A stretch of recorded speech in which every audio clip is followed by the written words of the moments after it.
Dios nos habla por medio de su palabra, por medio de su Espíritu que nos guía, por medio de que Él apareja situaciones que nos enseñan a que Él no se acomoda a nuestra agenda, sino que Él nos habla de formas que a veces no esperamos. Es el Espíritu Santo el que nos cambia, nos convence de pecado. La sola información no causa un verdadero cambio. La fe perfecta no es una condición para que el Señor se nos revele a nuestra vida. Él toma la iniciativa a pesar de nuestra imperfección y nos transforma.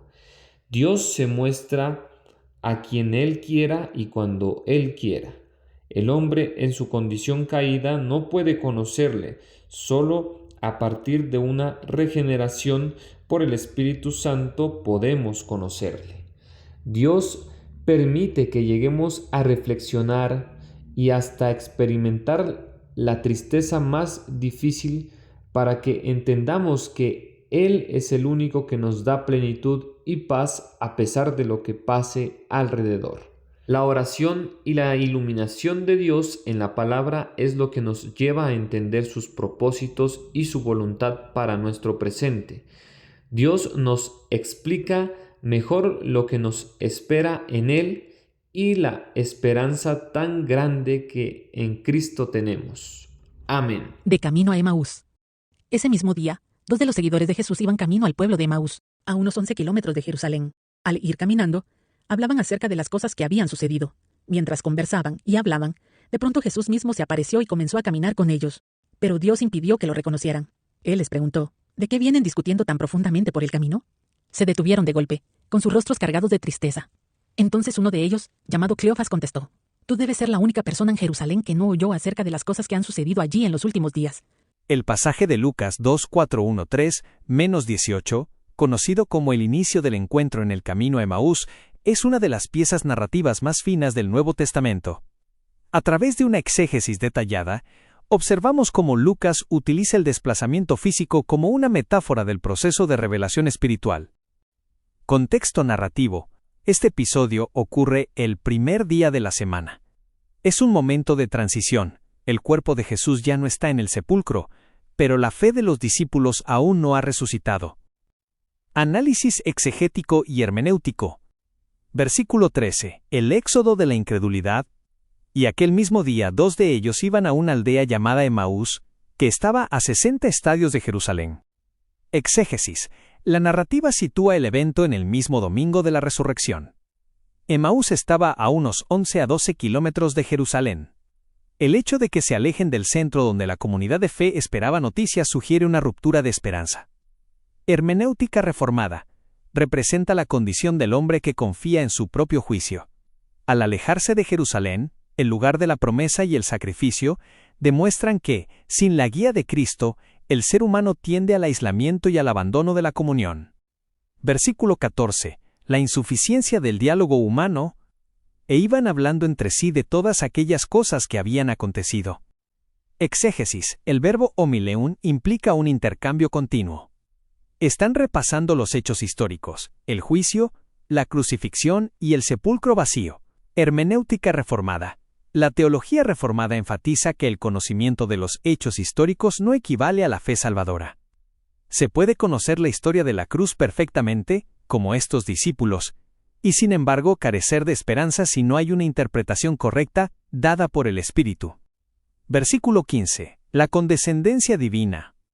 Sucedió que mientras hablaban y discutían entre sí, Jesús mismo se acercó e iba con ellos. Exégesis. Cristo resucitado toma la iniciativa. El término discutían, esusetein, sugiere un debate teológico o intelectual que no llegaba a ninguna conclusión. Hermenéutica reformada. Aquí vemos la gracia preveniente en acción. Cristo busca al perdido antes de que el perdido busque a Cristo. Jesús no espera a que tengan una fe perfecta para caminar con ellos. Él se humilla nuevamente para encontrarlos en su confusión. Versículo 16. La incapacidad total, ceguera espiritual. Mas los ojos de ellos estaban velados, para que no le conociesen. Exégesis. Lucas utiliza una forma pasiva, ekratounto, eran retenidos. No es una falla óptica, sino una restricción impuesta. Hermenéutica reformada. Este es un punto clave de la doctrina de la depravación total. El hombre, por sus propias facultades, es incapaz de reconocer al Salvador aunque lo tenga enfrente. La soberanía de Dios controla el cuándo y el cómo de la iluminación espiritual. Dios cierra sus ojos para que el posterior descubrimiento a través de las Escrituras sea más profundo. Versículo 17. La pedagogía de la ley y el dolor. Y les dijo: ¿Qué pláticas son estas que tenéis entre vosotros mientras camináis, y por qué estáis tristes? Exégesis. Jesús actúa como un examinador. La tristeza, escutropoi, es el resultado de una teología errónea. Esperaban un libertador político y encontraron un mártir. Hermenéutica reformada. Jesús confronta su tristeza para exponer la raíz de su pecado, la incredulidad en las promesas proféticas. En la tradición reformada, Dios a menudo permite que el hombre sienta el peso de su desolación, para que luego valore la magnitud de la consolación del Evangelio. Versículo 18. La ironía de la sabiduría humana. Respondiendo uno de ellos, que se llamaba Cleofas, le dijo: ¿Eres tú el único forastero en Jerusalén que no ha sabido las cosas que en ella han acontecido en estos días? Exégesis. Cleofas asume que este extraño es el único ignorante en la ciudad. Es la ironía literaria suprema. Le están contando al autor de la vida sobre su propia muerte. Hermenéutica reformada. Muestra la arrogancia del intelecto humano que intenta corregir o informar a Dios. Cleofas tiene los datos correctos pero el marco interpretativo equivocado. Esto enseña que la sola escritura no es solo leer el texto, sino que requiere que el autor, Cristo, sea quien lo explique para que la verdad sea eficaz. Conclusión teológica. Para el pensamiento reformado, este pasaje es un recordatorio de que la palabra de Dios y la presencia de Cristo son inseparables. Los discípulos tenían la experiencia, el camino, y la información, los hechos, pero les faltaba la revelación, la interpretación de Cristo.